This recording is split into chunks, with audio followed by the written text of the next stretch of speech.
Amigos, bienvenidos a mi canal. Hoy voy a hacer slime y les voy a enseñar los pasos. Los pasos siguientes son Ariel en líquido, pintura de tu preferencia. Yo he elegido acá la rosada porque es mi color favorito. Goma, de la goma escolar, una cuchara para remover y un bol o un tazón que tengan en su casa. Vamos a empezar haciendo el slime. Voy a abrir la goma. Vamos a echar la goma. Ya. Ahora vamos a utilizar la pintura. Voy a abrir la pintura y voy a agarrar una cucharada. Así.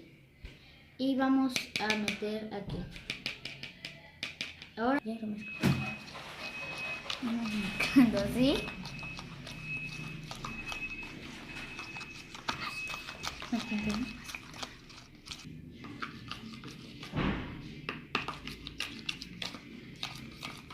Y así hasta que se vuelva una buena cantidad.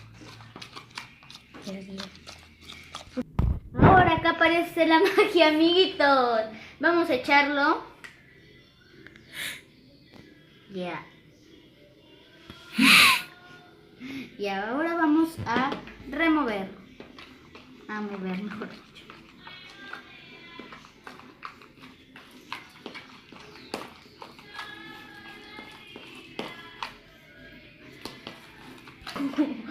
Ya, un poquito más.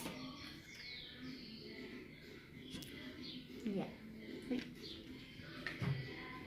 Ahora seguimos removiendo. Ven, ya se está despegando de los lados.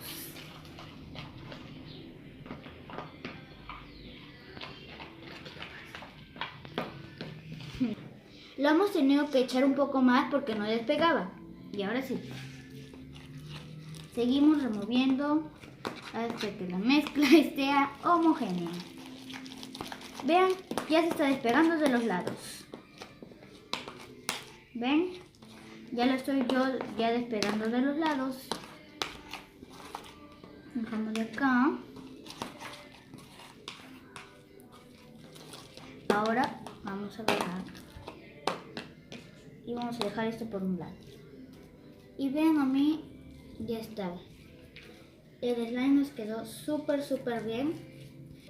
Vamos a esperar a que se despegue de nuestras manos, dando unos masajes a la masa. De esta manera. ¡Wow! Bueno, amigos, hoy... Y ahora vamos a hacer un globito. Bueno, así. Y ahora quiero hacer el globito. ¡Salió! Ya. Y bueno, amigos, espero que os hubiera gustado este video. Y no olviden de suscribirse acá abajito y darle like y compartirlo con sus amigos. Adiós.